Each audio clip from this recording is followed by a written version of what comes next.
ថ្ងៃនេះយើងនិយាយអំពីអ្នក demande d'asile demande d'asile គឺអ្នកដែលស្នើសុំសិទ្ធិជ្រកកោនតាមផ្នែកអីផ្សេងពេងតាមរយៈនៃការទទួលរងអីមួយអញ្ចឹងណាមិនមែនជាអ្នកសុំ titre de séjour ធម្មតាដូចយើងដែលរស់នៅនេះទេអញ្ចឹងអ្នក demandeur d'asile ខ្ញុំអត់និយាយពីថាធ្វើមិនដើម្បីសុំទេពីព្រោះខ្ញុំនិយាយនេះក្នុងលក្ខណៈមួយដែលយើងកំពុងតែរងចាំយើងដាក់ស្នើសុំរួចហើយ demandeur d'asile យើងអត់សុំជាមួយនឹង OFII ទេគឺជាមួយនឹង OPRA គឺកន្លែងគេហៅថាការិយាល័យបារាំងសម្រាប់ជនសម្រាប់អ្នកស្នើសុំសិទ្ធិជ្រកកោនហ្នឹងជាមួយនឹងអ្នកមួយទៀតដែលអត់មានសញ្ជាតិអត់មានប្រទេសរស់នៅរត់គេចតែម្ដងគេចដើម្បីមកស្នាក់សុំសិទ្ធិជ្រកកោនសុំការ protection internationale អាហ្នឹងគេហៅថា OPRA មិនមែន OFII ទេអញ្ចឹងអ្នក demande d'asile នៅពេលដែលគាត់ដាក់ demande រួចរាល់ហើយគេឲ្យ attestation មួយដែលមានសុពលភាព10ខែក្នុងការរងចាំចម្លើយរបស់ OPRA នៅពេលដែលយើងរងចាំចម្លើយ OPRA attestation យើងនៅកាន់នឹងដៃហ្នឹងគេសរសេរនៅពីលើហ្នឹង attestation de demande d'asile មានរូបថតយើងមានលេខកូដរបស់យើងមាន identifiant លេខសម្គាល់ខ្លួនរបស់យើងអីបញ្ចប់នៅលើហ្នឹងហើយបន្ទាប់មកទៀតក្នុងហ្នឹងគេចែកជា2 period នៅលើ attestation ហ្នឹងណាគេចែកតែគេមានសរសេរ2 period ចឹងគេគាត់ថានៅក្នុង attestation ហ្នឹងគេសរសេរសុពលភាព10ខែហើយខ្ញុំមក search នៅលើ internet ពីព្រោះមានអ្នកខ្លះគាត់សួរខ្ញុំថានៅពេលដែលគាត់បានអាហ្នឹងបានន័យថាអូគេឲ្យសិទ្ធិរស់នៅហើយអត់ទេគ្រាន់តែយើងរងចាំវាជាបង្កាន់ដៃរយៈពេល10ខែគេចែកជា2 period ហ្នឹងក្នុងរយៈពេល6ខែដំបូងនិងបន្ទាប់ពី6ខែ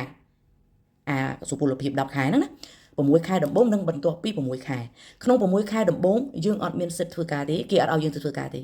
ប៉ុន្តែគេមាន allocation បានន័យថាលុយជំនួយប្រចាំខែ6ខែហ្នឹងគឺលុយជំនួយសម្រាប់អ្នកស្នើសុំសិទ្ធិជ្រកកោនគេហៅថា allocation des demandeurs d'asile ADA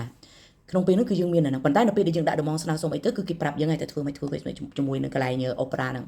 នៅពេលដែលយើងទូសេលុយក្នុង6ខែហ្នឹងគឺយើងអត់មានសិទ្ធិធ្វើការទេទោះជាយើងប្រាប់គេថាខ្ញុំមានតកែមួយគេចាំតែរងចាំខ្ញុំធ្វើការទេអ្នកឯងចេញសម្បត្តិឲ្យខ្ញុំធ្វើការមកគឺអត់ទេច្បាប់របស់ OPRA អត់ឲ្យយើងធ្វើការទេអាហ្នឹងគឺប៉ុណ្ណឹងបន្ទាប់មកយើងជួបក្នុងការរងចាំ6ខែស្រាប់តែ OPRA នៅអត់តែឆ្លើយចម្លើយមកឲ្យខ្ញុំទេថាគេយល់ព្រមឲ្យខ្ញុំមាន statut មានក្របខ័ណ្ឌជា demandeur d'asile នឹងឬក៏អត់ផុត6ខែហើយបើយើងបានចម្លើយតំញើបានន័យថាយើងបានកាត់ titre séjour ជា demandeur d'asile បើយើងនៅតែរងចាំអត់ទាន់បានចម្លើយនេះយើងអាចទៅរកការងារធ្វើបានណាយើងអាចទៅរកការងារធ្វើបាននៅពេលដែលផុត6ខែហើយចៃដន្យល្អយើងមាន employer មានថៅកែណាមួយដែលគេថាអូអញ្ចឹងខ្ញុំយកឯងធ្វើការយើងត្រូវឲ្យกระดาษស្នាមយើងទាំង attestation demandeur d'asile ដែលមានសុពលភាពនៅឡើយនោះជាមួយនឹងឯកសារផ្ទាល់ខ្លួនរបស់យើងផ្សេងទៀតឲ្យទៅថៅកែគាត់យកអស់នឹងឯងគាត់ទៅស្នើសុំទេមិនមែនគាត់យកទៅធ្វើការថ្ងៃភ្លាមដំបូងហ្នឹងណាអត់ទេគឺគាត់យកឯកសាររបស់យើងនឹងឯងទៅដាក់ស្នើសុំ autorisation de travail លិខិតអនុញ្ញាតឲ្យធ្វើការនៅលើ site ANEF គឺថៅកែជាអ្នកស្នើសុំនៅពេលដែលថៅកែបាន attestation សម្រាប់ធ្វើការនឹងហើយបានគាត់អាចយកយើងទៅធ្វើការបាននេះបន្ទាប់ពី6ខែហើយអញ្ចឹងជាចែកជា period 2ហ្នឹង6ខែដំបូងយើងអត់មានសិទ្ធិធ្វើការទេទោះជាយើងទៅប្រាប់កន្លែង OPRA ថាមានថៅកែណាយកយើងក៏ដោយផុតពី6ខែហើយបើមានថៅកែទទួលយកយើងថៅកែត្រូវជាអ្នកសុំ autorisation de travail នៅលើ site ANEF ដើម្បីឲ្យយើងមាន autorisation de travail ហើយបានថៅកែយកយើងធ្វើការបាននឹងគឺអ្នកដែលកាន់ attestation de demande d'asile